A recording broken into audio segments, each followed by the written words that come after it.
시작되는 2024년 올 한 해가 여러분에게 복된 한 해가 되기를 바라고, 또 하나님의 은혜와 은총이 우리 하나교회 모든 성도님들의 삶과 가정과 또 하시는 일에 넘치기를 주님의 이름으로 축복합니다.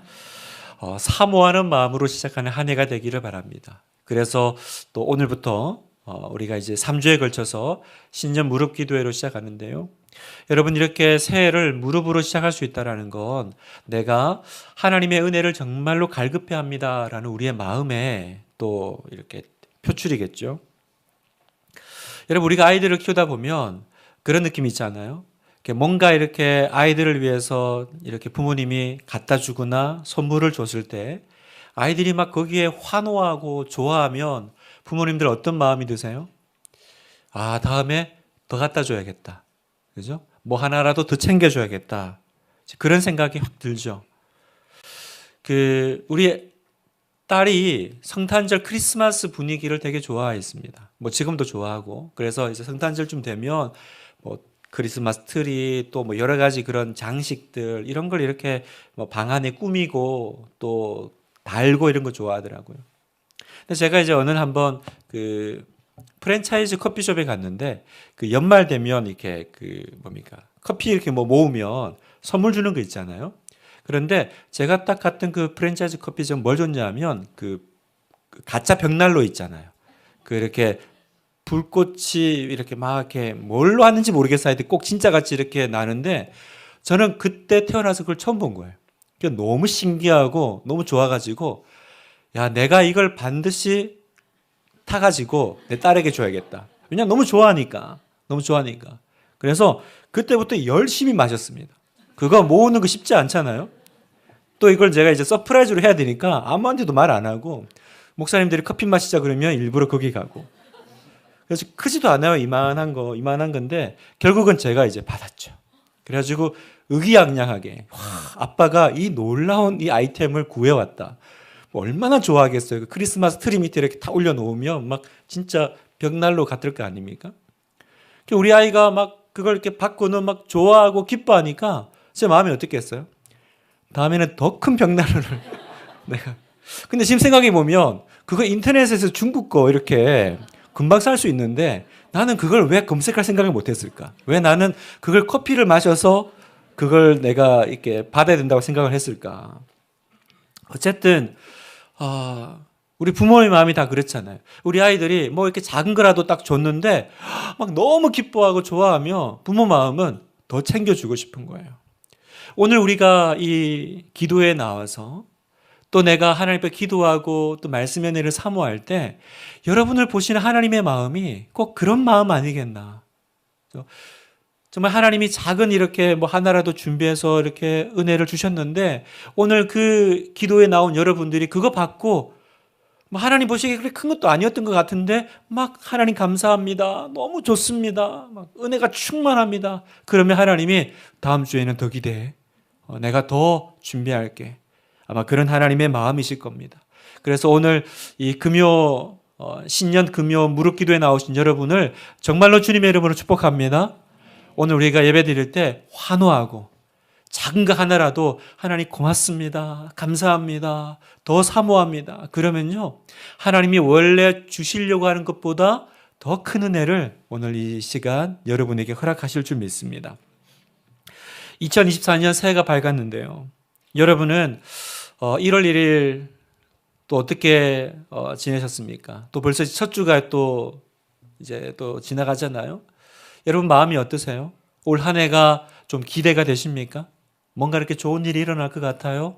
아니면 뭔가 할 수 없는 두려움이 또 불안감이 여러분을 계속 마음을 이렇게 옥죄옵니까? 어떻습니까? 기대와 소망입니까? 아니면 두려움과 염려입니까? 개인적으로 저희 집은 올해 우리 아들이 고3입니다. 두렵습니다, 여러분. 네. 저희 둘째 딸이 이제 고2인데요. 점점 이제 외모에 이제 물이 오르고 있습니다. 물론 이제 머리 긴 저라는 얘기를 많이 듣고 있지만 어쨌든 이제 제가 보기에는 너무 예뻐지고 있어요. 그래서 제 마음에 두려움이 와요. 어느 날 얘가 남친을 데려오면 어떡하지? 그런 두려움이 옵니다. 여러분, 우리가 살면서 크고 작은 많은 또 염려가 있죠. 또 두려움이 있고 또 무슨 일이 생기지 않을까? 또 지금 하고 있는 이게 잘 될까? 우리 아이는 고3을 잘 통과할까? 나쁜 친구를 만나지는 않을까? 여러분 우리가 이런 뭔가 다가오지 않은 이 하루하루를 살아가는데 그런 삶 가운데 과연 내가 신앙이 있고 내가 믿음이 있다라는 것은 어떤 의미일까요? 내가 믿는 이 신앙이 나를 이 험한 세상에서 어떻게 지켜줄 수 있을까? 그걸 오늘 우리가 한번 같이 또 묵상하고 나누길 원하는데요. 오늘 우리가 읽은 이 역대하 본문은 히스기야 왕이 이제 다스리던 시대입니다. 히스기야 왕이 다스리던 시대에 한 사건이 벌어지는데 그 아수르의 사네립 군대가 여러 번 이제 예루살렘을 침공해 들어오죠. 오늘 이 본문은 성경에서 이 이스라엘 역사에서 굉장히 중요한 본문입니다. 그래서 똑같은 내용이 성경에서 무려 3군데에서나 등장합니다. 오늘 읽은 이 역대하 32장이 나오고 또 열왕기하 19장에 보면 똑같은 내용을 조금만 이제 각도와 이제 표현만 다르지 들어가 있고요. 또 이사야 37장에도 보면 똑같은 내용이 나오고요. 또 이때의 그 내용이 또 시편에도 또 등장을 합니다. 그만큼 중요한 내용이라는 거죠. 그 당시에 히스기야 왕은 자기가 이제 왕으로 탁 올라가고 난 다음에 그 아버지 선조들이 모두 다 악한 왕들이었습니다. 보고 들은 게 그건데 자기도 충분히 그 아버지 세대처럼 살 수 있는데 히스기야 왕은 달라요. 그 모든 이제 악을 청산하죠. 척결하죠. 다 끊어버립니다. 그리고 종교 개혁을 일으킵니다. 개혁을 하니까 완전히 말 그대로 뒤집어 버리죠. 그래서 아버지가 정말 악한 왕이었거든요. 아주 유명한 악한 왕이었는데 그 아버지가 섬겼던 그 우상이 있었어요. 그 우상도 찍어버리고요. 이스라엘 백성들이 참 이렇게 하나님 섬겼지만 해결하지 못했던 것 중에 하나가 산당이었습니다. 산당. 그러니까 우상신을 섬기는 건데 이걸 참 이유를 모르겠는데 하여튼 정리를 잘 안 해요. 그런데 히스기야 왕이 그 산당도 제거하는. 그러니까 뭔가 이렇게 이스라엘이 그동안 계속 악에 찌들어 있다가 이 히스기야 왕으로 인해서 뭔가 정결해지고 깨끗해지는 그런 일들이 시작됩니다. 하나님이 얼마나 기뻐하셨을까요? 얼마나 하나님 눈이 예뻐 보였을까요? 그런데요, 놀랍게도 바로 그때 이제 일이 벌어지는 거예요. 어떤 일이 벌어지냐면 아수르의 사네립 대군이 유다로 침공해 온 것입니다.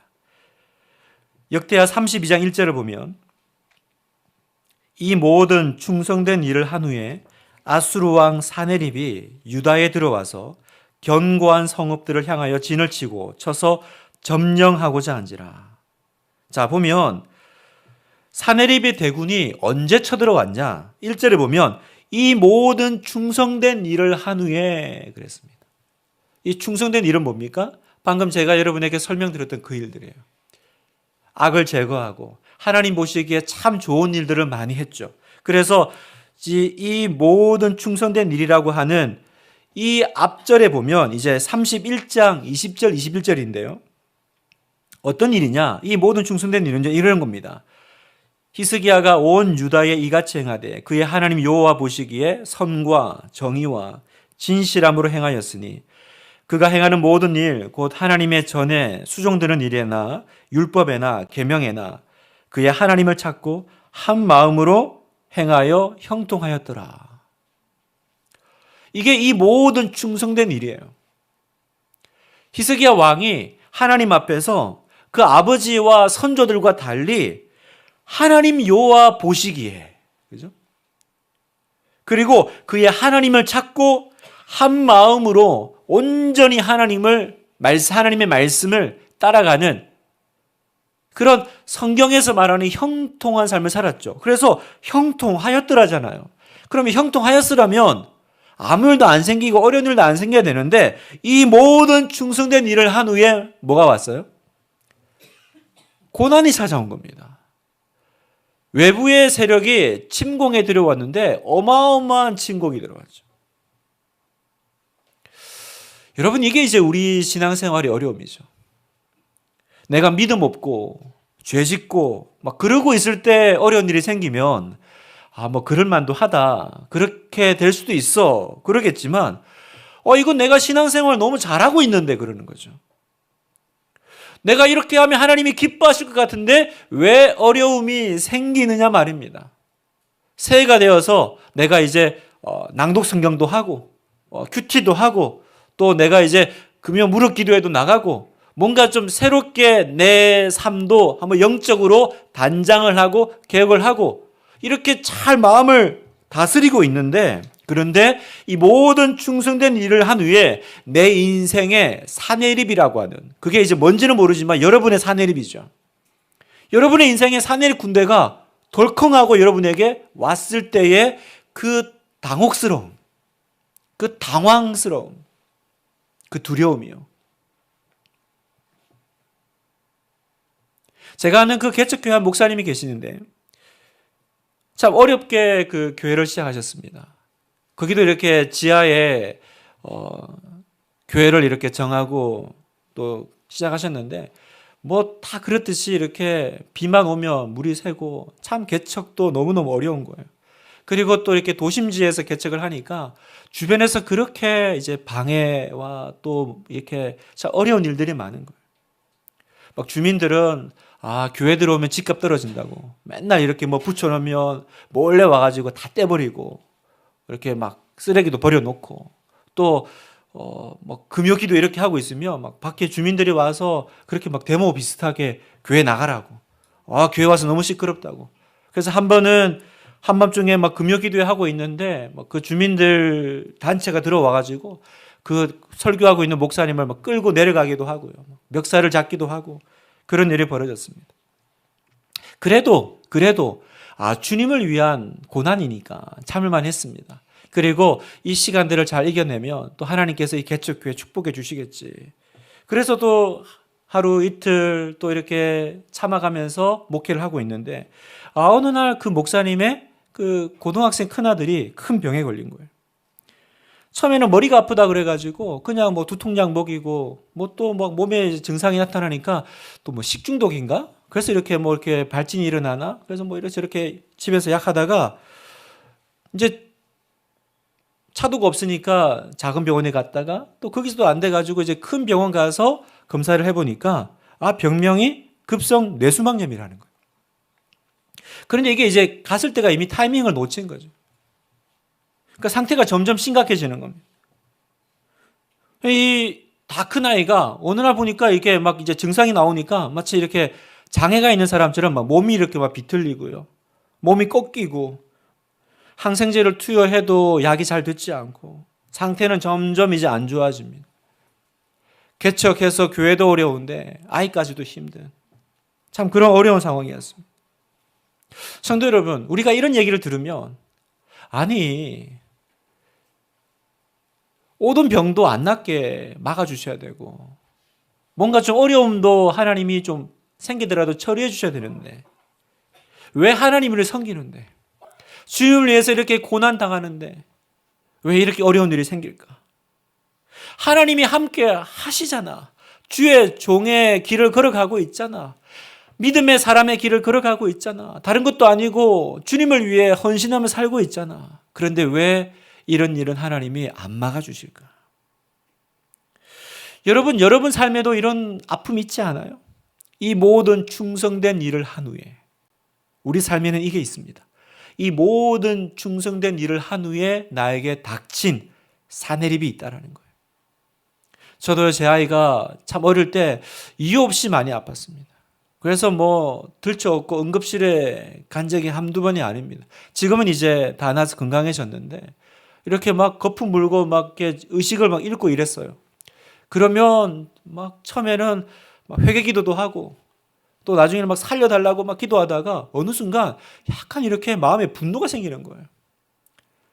그날도 이렇게 막 아이가 갑자기 이렇게 막 이제 의식을 잃어가는데 이제 119를 불러놓고 기다리면서 제 마음에 막 분노가 생겨요. 그래서 기도가 이렇게 나오는 거예요. 하나님 진짜 너무하시는 거 아니에요? 하나님 나한테 이러시면 안 되는 거 아닙니까? 하나님 어떻게 나한테 이러실 수가 있습니까? 하나님 앞에 제가 그런 기도가 나오더라고요. 우리 안에는 그게 있죠. 이 모든 충성된 일을 한 후에 내가 벌받을 상황이고 내가 좀 그런 일을 뭐 당할 만하다 그러면 야 나도 뭐 입이 10개라도 할 말이 없지만 아니잖아요. 그렇게 애쓰고 섬기고 주님 사랑하고 그렇게 해왔는데 어떻게 이렇게 하나님 하실 수 있습니까? 여러분 내 인생에 이 모든 일을 충성된 일을 한 후에 내 인생에 산해립이 쳐들어왔을 때요. 여러분이 바로잡아야 될 오해 두 가지가 있습니다. 그 오해 두 가지를 좀 잡기를 원하는데요. 그 바로잡아야 될 첫 번째 오해는 뭐냐? 하나님이 함께 하신다면 나에게 어떤 힘든 일도 일어나면 안 된다라는 오해입니다. 하나님이 함께 하시기 때문에 아무런 어려운 일도 생길 수 없을 거야. 그러니까 이런 오해는요, 또 다른 오해를 일으키죠. 어떤 오해요? 그래서 반대로 어떤 일이 생기면 하나님이 나를 안 사랑하시나? 하나님이 나를 버리신 건가? 라고 또 해석한다는 거예요. 제 아내가 부엌에서 일하다가 이렇게 식칼에 이렇게 손 베었는데 우리 그 초등학생이었던 우리 딸이 와가지고 엄마한테 그랬다고 했잖아요. 엄마, 천벌을 받은 거예요. 그냥 손 베인 거예요. 근데 무슨 그게 천벌이겠어요. 근데 어떤 사람은요, 천벌로 느끼는 분이 있더라고요. 하나님이 나를 사랑하지 않으신 건가? 하나님이 나를 버리신 건가? 왜 나에게 이런 일이 일어나지? 여러분, 이건 신자가 가지는 오해입니다. 신앙생활을 열심히 한다고 해서 환난이 없거나 혹은 10번 올 거 한 번 올 거라고 믿는 거는 기독교가 전하는 신앙도 아니고 하나님하고 상관도 없다라는 것입니다. 여러분 9절을 보면 9절 10절을 보니까 그 후에 아수르 왕 사네립이 그의 온 군대를 거느리고 라기스를 치며 그의 신하들을 예루살렘에 보내어 유다 왕 히스기야와 예루살렘에 있는 유다 무리에게 말하여 이르기를 아수르 왕 사나립은 이같이 말하노라. 너희가 예루살렘에 애워싸여 있으면서 무엇을 의뢰하느냐? 무엇을 의뢰하느냐? 너네 하나님 믿는 것 같은데 그 하나님이 너를 지켜주느냐? 사네립이 쳐들어왔죠? 하나님이 계시는 예루살렘입니다. 다른 곳도 아니고 예루살렘으로 쳐들어옵니다. 하나님이 계신다고 아무 일도 일어나지 않는다. 그렇게 성경은 이야기하지 않습니다. 아수르 군대는 한 번 왔다가 물러가요. 그리고 다시는 안 오는 것이 아니라 또 옵니다. 그 뒤로 또 옵니다. 또 와서는 뭐라 그러냐? 하나님 믿는 신앙을 조롱하죠. 자, 14절. 내 조상들이 진멸한 모든 나라의 모든 신들 중에 누가 능히 그의 백성을 내 손에서 건져내었기에 너희 하나님이 능히 너희를 내 손에서 건지겠느냐? 이 히스기야에게 이스라엘 백성들에게 이 공격이죠. 조롱하는 거죠. 내 손에서 다 망했는데 너라고 별 수 있냐? 하나님이라도 네가 믿는 하나님이라도 너를 도와줄 수 있겠냐? 여러분 이 조롱이요. 히스기야 왕이 받는 이 조롱이 이 세상을 살아가는 하나님의 백성들이 세상에서 받는 조롱입니다. 그래 네가 믿는 하나님이 도와줄 것 같아? 그렇게 믿으면 뭔가 좀 해결될 것 같아? 여러분 정리하면요. 주님은 언제라도 우리에게 위협이나 고난이나 질병이나 문제가 면제될 것이다라고 하시지 않습니다. 하나님이 우리와 함께 하더라도요. 하나님은 우리에게 그런 시간들을 때로는 허락하십니다. 그 시간들이 찾아옵니다. 여러분 이걸 알아야 돼요. 이건 오해입니다. 이걸 모르면 환난이 닥칠 때마다 시험 들어요. 환난이 고난이 올 때마다 존재론적으로 불안할 수밖에 없습니다. 어떤 불안감이요? 하나님이 날 사랑하시나? 하나님이 살아계신가? 하나님이 나와 함께 계신가? 이런 존재론적인 불안이 생길 수밖에 없다는 거죠. 여러분 이 오해를 교정해야 되고요. 두 번째 교정해야 될 오해가 있는데 그건 바로 하나님이 함께 계시면 반드시 나를 지켜주셔야 한다라는 오해입니다. 반드시 이걸 막아주시고 해결해 주셔야 한다라는 이것도 여러분 오해입니다. 여러분 우리가 환난이 닥치면 기도하죠. 그때 우리의 기도의 목적은요, 사실은 어서 빨리 이 시간이 통과되게 해주세요 라는 거죠.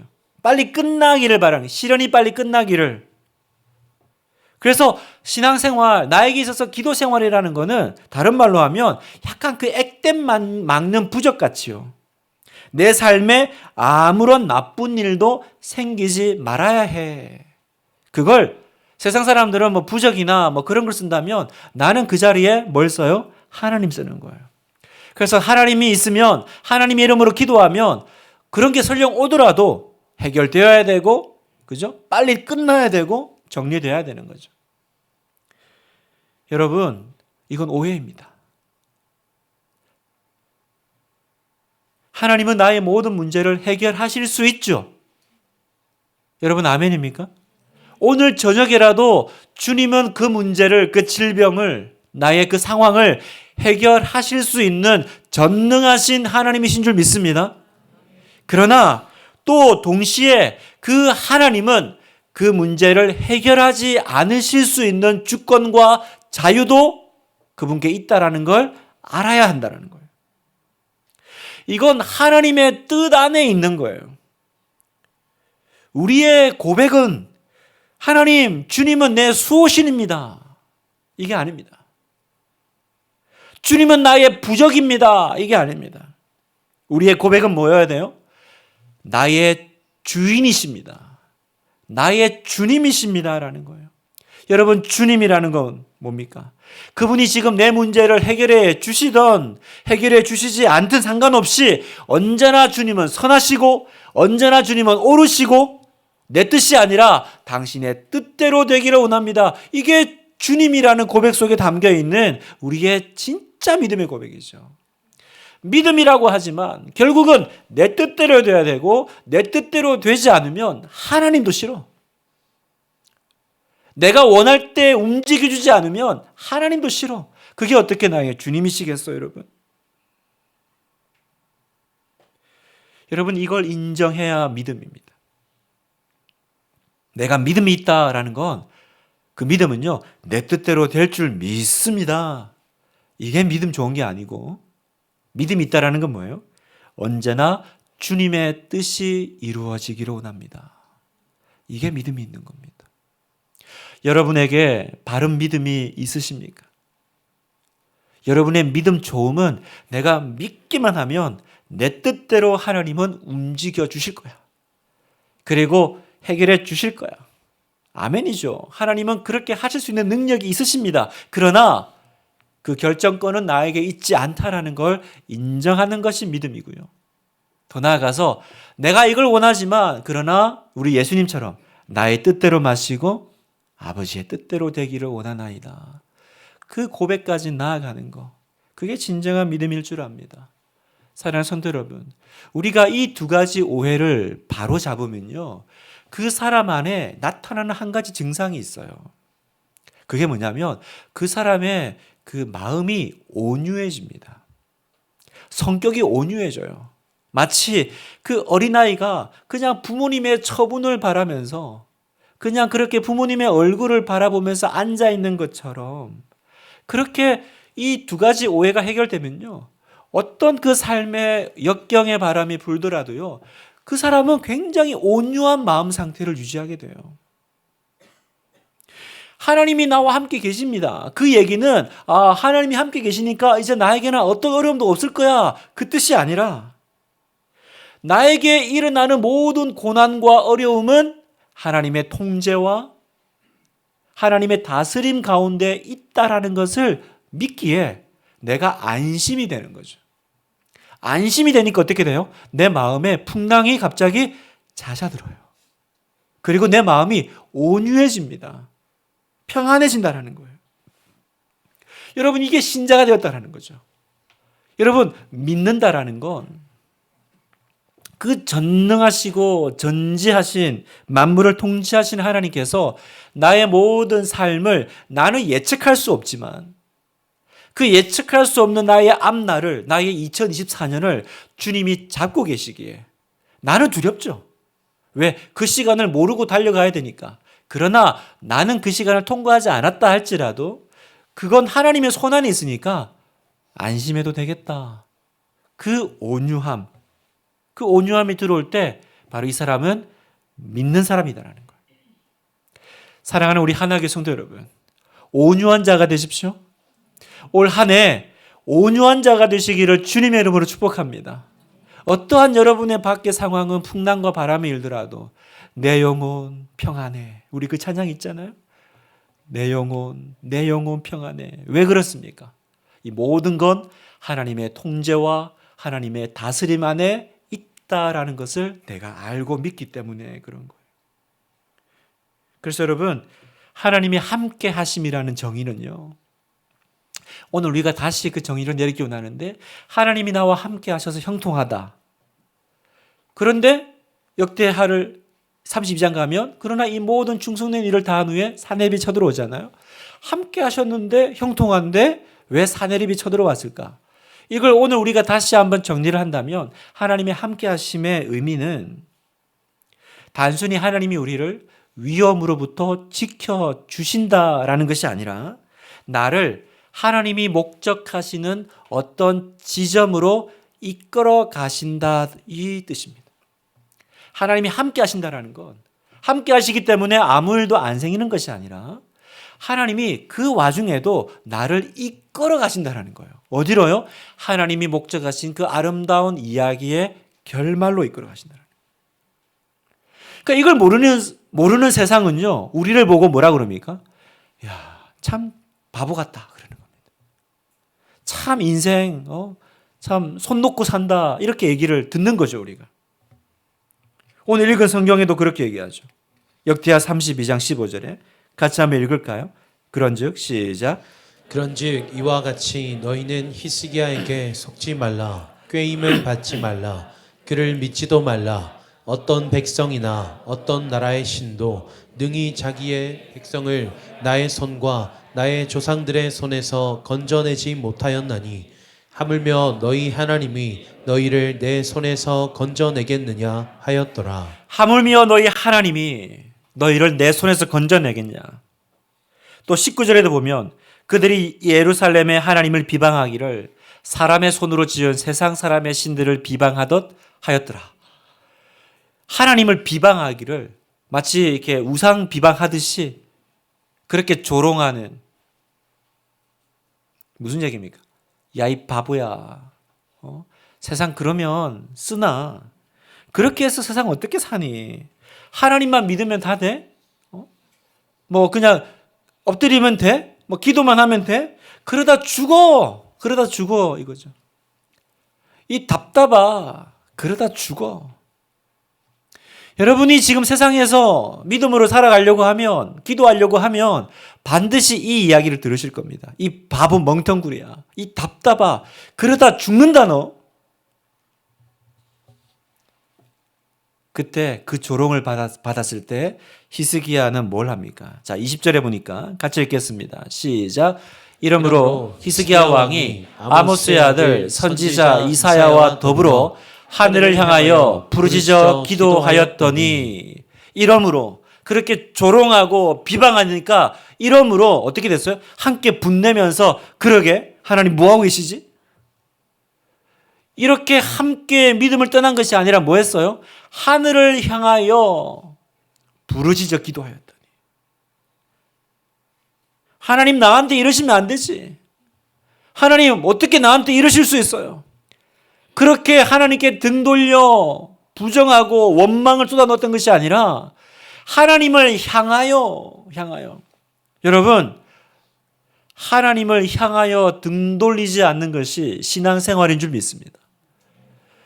하나님을 향하여 등 돌리지 않는 삶. 돌아앉아 버리면 답이 안 나오죠. 마음이 상해가지고요. 너무너무 마음이 힘들어. 그래서 하나님을 향해서, 기도를 향해서, 신앙생활에서 등 돌려 앉아 버리지 않는 것. 여전히 그럼에도 불구하고 하늘을 향하여 부르짖어 기도하기. 그때 하나님이 일어나시는데요. 그런 상황 가운데서도 하나님께 등 돌리지 않고 하나님을 향하여 부르짖어 기도할 때 그때 하나님은 일어나시는데요. 이 내용을 배경으로 하고 있는 시편 76편에서 이렇게 말씀하십니다. 시편 76편 8절 주께서 하늘에서 판결을 선포하시매 땅이 두려워 잠잠하였나니 곧 하나님이 땅의 모든 온유한 자를 구원하시려고 판단하러 일어나신 때로다. 이 땅의 온유한 자를 구원하시려고. 온유한 자는 누굽니까? 손 놓고 그냥 무기력하게 있는 것이 아니라 하나님의 처분과 하나님의 섭리와 하나님의 인도를 기다리는 사람이죠. 그랬더니요, 여러분 보세요. 저는 굉장히 감동스럽습니다. 저는 이 부분에서 전율이 느껴져요. 보좌에 앉아 계신 주님이 아니라 일어나신 때로다. 하나님이 자기 백성을 구원하시려고 일어나신다라는 거예요. 그렇기 때문에 우리는 하나님을 믿고 신뢰하며 내가 이 두려움을 어떻게 돌파할 수 있을까? 하나님이 일어나셔야 되는 거죠. 하나님이 일어나셔서 대신 싸워주셔야 되는 거예요. 그걸 믿기 때문에 나는 그때까지 온유한 상태로 살아갈 수 있습니다. 여러분, 그래서 이삭은 온유한 사람이었죠. 애써 파놓은 우물을 몇 번이나 빼앗겨요. 그래도 낙심하지 않습니다. 왜요? 하나님의 섭리와 다스림 가운데 있으니까. 여러분, 모세는 지상에서 가장 온유한 사람이라고 했습니다. 그래서 사막에서 어떤 일을 만나도요, 두려워하지 않았어요. 여러분 아시는 요셉은 자기 인생에서 일어나는 그 모든 일 다 알지 못했고 이해하지 못했습니다. 그러나 하나님이 이끌어 가신다고 믿었기 때문에 분노하지 않았죠. 하나님이 이런 사람 기뻐하십니다. 하나님 믿고 온유한 사람. 마태복음 5장 5절에 온유한 자는 복이 있나니, 온유한 자는 복이 있나니 그들이 땅을 기업으로 받을 것이며. 사랑하는 성도 여러분, 여러분의 삶을 주님께 맡기고 하나님께서 일어나실 때를 기다리며 온유함으로 이 시간을 통과하시기를 축복합니다. 온유한 사람이 되십시오. 땅을 기업으로 받을 것입니다. 내가 예수 믿어 신자가 되었다라는 것은 바로 이 온유함을 가지고 있는 사람이 되었다라는 겁니다.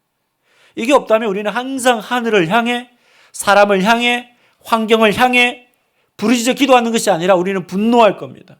불평할 겁니다. 원망할 겁니다. 그러나 이 온유함을 가지고 있는 사람은 이렇게 고백합니다. 나는 내가 현재 하고 있는 일이 하나님의 일이라는 확신이 있어. 그렇다면 하나님이 이 일에 나와 동행하지 않으실 리가 없어. 그렇다면 하나님은 이 일의 끝을 선하게 인도해 주실 거야. 또 그 결말에 이르는 과정이 비록 힘들고 어려울지라도 이미 선한 결말이 보장되어 있기 때문에 절대로 실패할 수 없을 거야. 그렇게 믿고 그렇게 통과해 나가는 사람이 바로 온유한 사람입니다. 제럴드 시처의 하나님의 은혜라는 책이 있는데요. 이 책에 보면 제럴드 시처 목사님이자 교수님인 이 사람의 인생에 일어난 비극이 나옵니다. 온 가족을 태우고 차를 몰고 가다가요, 건너편에서 달려오는 그 트럭에, 그 트럭 이제 기사가 이제 중앙선을 넘어서 이 목사님 차를 봤죠. 그래서 그 사고로 어머니와 아내와 막내딸이 그 자리에서 죽습니다. 이 음주 운전자였던 거예요, 알고 보니까. 그래서 그 사고로 3대가 목숨을 잃은 거예요. 어머니와 자기 아내와 딸이. 그리고 이제 목사님이 이제 남은 그 아들들을 데리고 살아가는 이야기입니다. 그 책은. 그 책에 보면 이런 내용이 나와요. 8살 아들과 이제 차를 타고 가는데 차 안에서 이런 대화를 해요. 갑자기 이제 아빠를 쳐다보지도 않고 묻죠. 엄마가 지금 우리를 보고 계실까요? 아이가 불쑥 물었다. 나는 잠시 생각에 잠겼다. 잘 모르겠구나, 데이빗. 어쩌면 보고 계실 것 같아. 근데 그거 왜 묻니? 아들이 말합니다. 어떻게 그런지 잘 이해가 안 돼서요. 아빠, 천국은 행복만 가득한 곳이잖아요. 그런데 엄마가 이렇게 슬픈 우리를 어떻게 참아 보실 수 있을까요? 이해가 되시죠? 천국은 행복한 곳인데 여기 있는 우리는 너무 슬프고 힘든데 그 행복한 곳에 있는 엄마는 어떤 감정으로 우리를 보고 계실까? 그래서 이 목사님이 생각을 합니다. 내 아내는 천국에서 우리의 고통을 볼 수 있을까? 그게 어떻게 가능할까? 또 우리를 보면서 내 아내는 어떻게 견뎌낼까? 그렇게 고민을 하다가 이 목사님이 아들에게 이렇게 얘기합니다. 엄마가 우리를 보고 있는 것 같다. 이었고 난 이렇게 말했다. 하지만 엄마는 결과까지 포함해서 이야기 전체를 본단다. 그런데 그 결과가 엄마한테는 아름답거든. 좋은 이야기가 될 거야, 데이빗. 여러분의 이야기가 하나님이 오늘 여러분에게 들려주시는 이야기가 아닙니까? 하나님은 결과까지 포함해서 여러분의 인생의 모든 이야기 전체를 보고 계십니다. 그런데 그 결과가 하나님께 아름답습니다. 그래서 여러분에게 말씀하십니다. 좋은 이야기가 될 거다, 내 딸아.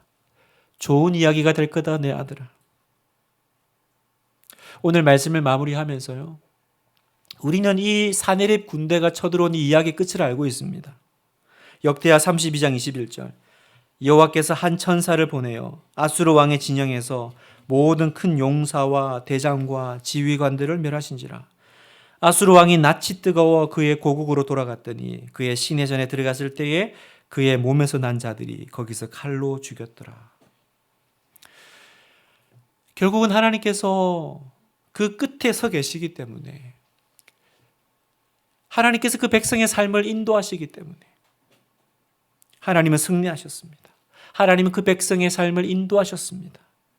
사랑하는 성도 여러분, 오늘 내 삶의 배경은 시련이지만 내 신앙의 고백은 승리가 되게 하십시오. 올 한 해를 시작하면서 비록 이 과정이 힘들고 고달파도 절대로 낙담하거나 절망하지 마시기를 주님의 이름으로 축원합니다.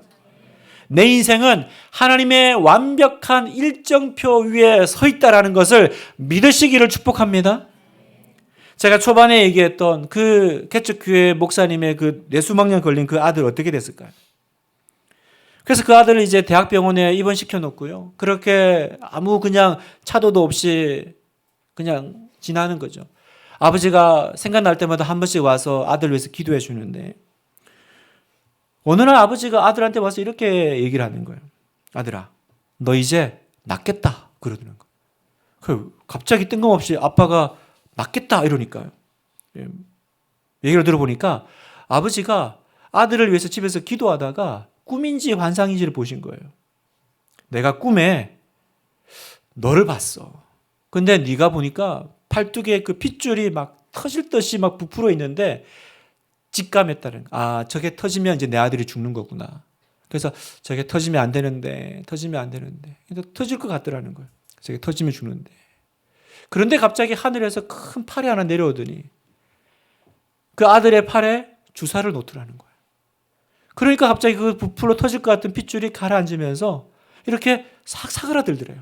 그리고는 이제 목사님이 탁 꿈인지 환상인지 깬 거예요. 깨고는 하나님이 고쳐주셨구나. 낫겠구나. 그리고는 이제 와가지고 아들한테 아무런 지금 차도도 없는데 그냥 와서 얘기한 거예요. 너 낫겠다. 그런데 놀랍게도 그때부터 기적이 일어나요. 병원에서 별다른 한 게 없는데 낫기 시작하는 거예요. 차도가 일어나고 점점 좋아지고. 그래서 그 아들이 결국은 이제 아무 그냥 증상 없이 퇴원해가지고 잘 삽니다. 나중에는 이 아들도 아버지를 따라서 목사가 되죠. 그 목사가 접니다, 여러분. 제가 제 고등학교 때, 저는 은혜죠. 하나님께서 그냥 한 번 더 기회를 주신 거죠. 이사야 37장 32절은 이렇게 얘기합니다. 같이 한번 읽어볼까요? 시작. 이는 남은 자가 예루살렘에서 나오며 피하는 자가 시온산에서 나올 것임이라. 만군의 여호와의 열심히 이를 이루시리라. 바로 이사야 37장 32절에 만군의 여호와의 열심히 이루시리라. 이 말씀은 오늘 이 역대하 32장의 이 말씀의 내용입니다. 여호와의 열심히 이루시리라. 여러분, 이보다 더 크고 놀라운 위로는 없어요. 내가 하마 여호와의 열심히 이루시리라. 하나님이 자기 백성을 책임지시고 인도하실 것이라는 우리 주님의 약속. 이 사실을 믿고 사는 사람은 온유해집니다. 온유하게 삽니다. 사랑하는 여러분, 오늘 밤 우리가 부르짖읍시다. 뭘 부르짖어야 될까요? 더 큰 능력을 달라고. 하나님 해결해 달라고. 그게 아니라 우리는 온유해지기를 기도합시다. 하나님 여호와의 열심히 이루시리라. 나의 삶은 주님의 일정표 속에 있으니 주님은 나의 삶을 내 결말까지 같이 보고 계시니 그 이야기는 좋은 이야기가 될 것을 믿습니다. 그걸 내가 알기에 오늘 내 인생에 풍랑과 파도가 일지만 내 영혼 평안해 고백하며 우리는 이 삶을 끝내 하나님께 영광 돌리게 될 줄 믿습니다.